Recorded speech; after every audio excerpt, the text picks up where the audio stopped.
larger habit tracker that I keep in my phone and then one that I have on paper.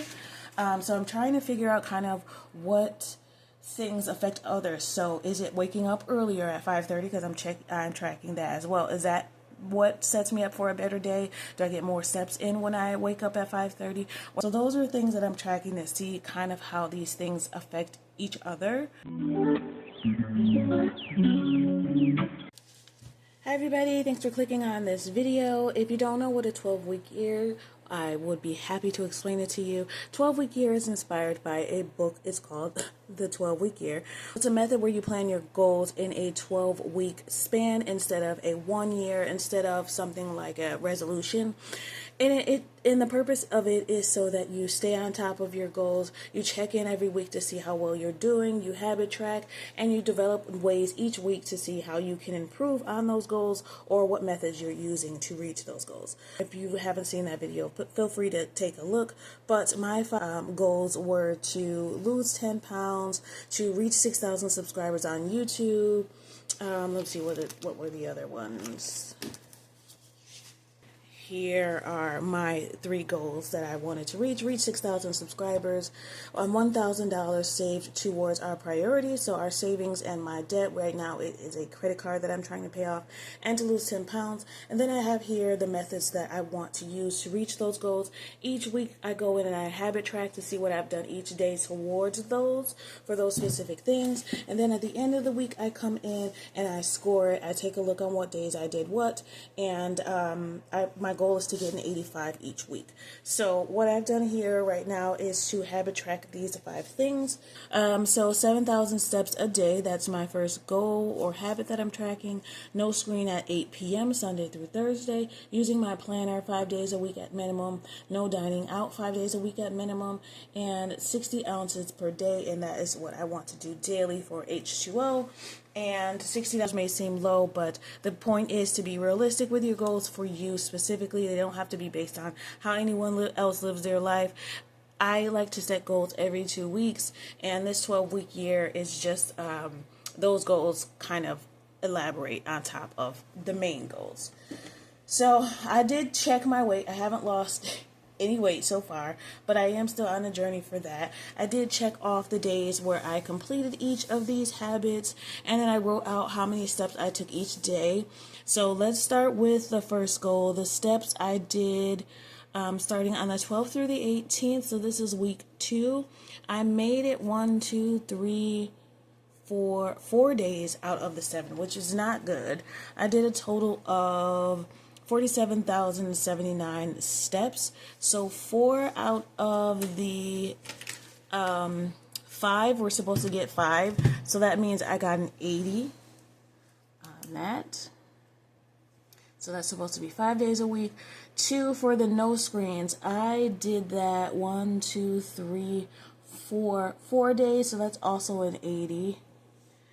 Number 3 is to use the planner. I think I use my planner every day. Number 3 is the planner. Yeah, but I use it every day except for Sunday, so that's 100. Because the goal is 5 days a week. Same for no dining out. Oof. Let's see. Dining out, I made it 4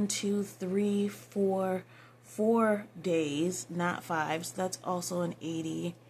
Number 5 is 60 ounces of water minimum. I made that 5 days. So that's also, no, that's not 100. So 5 days. That's a 75. So we did really good that first week. This second week has been a struggle. Just a struggle. 80 plus 80 plus 100 plus 80 plus 75 divided by 5. Oof, we didn't make it. Just under an average of 83%. So no bueno. And we also got less steps this week. I do have a larger habit tracker that I keep in my phone and then one that I have on paper. So I'm trying to figure out kind of what things affect others. So is it waking up earlier at 5:30 because I'm tracking that as well? Is that what sets me up for a better day? Do I get more steps in when I wake up at 5:30? What about when I take my medications or my vitamins? Does that kind of help me throughout the day? So those are things that I'm tracking to see kind of how these things affect each other. So that's my goal right now, is to kind of figure that out. One thing that I did notice for sure is social media.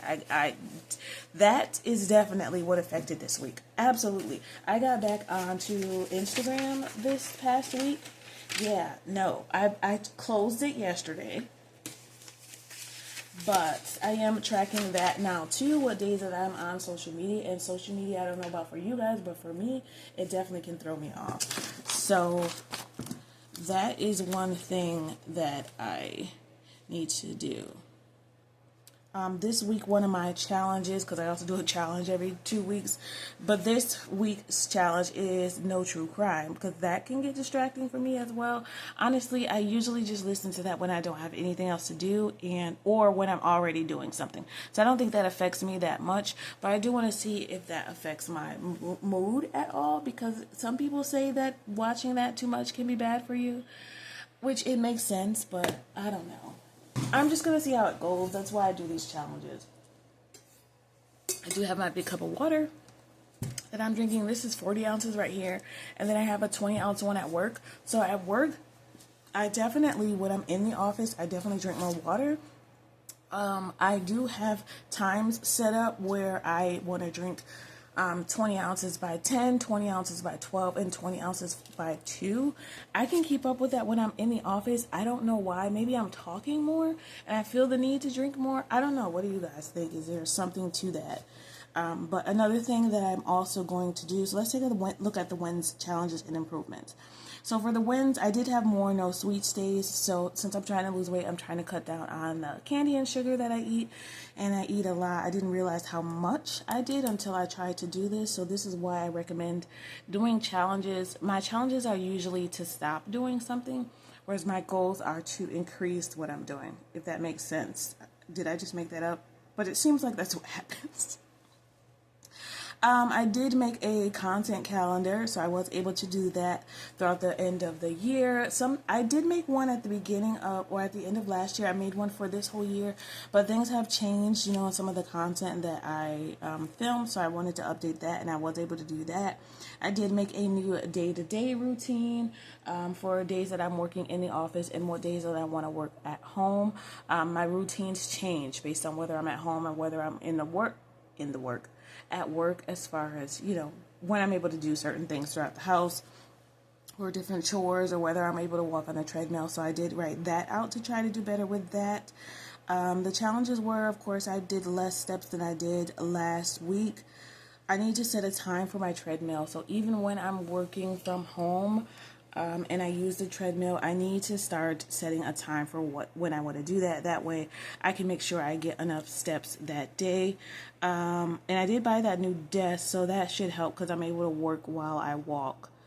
Let's see. Going no screen on time, that was another challenge this past week, but of course that was tied to the social media thing. And I need to wrap up my night earlier. So since I'm turning off the no screens at 8 o'clock, sometimes I find it challenging for me to do my Spanish lesson in time, because that's on a screen, but I don't know if I should even count that. Even though it's on a screen, it's still something educational. It's not like I'm just scrolling. Improving, what I'm going to do to improve.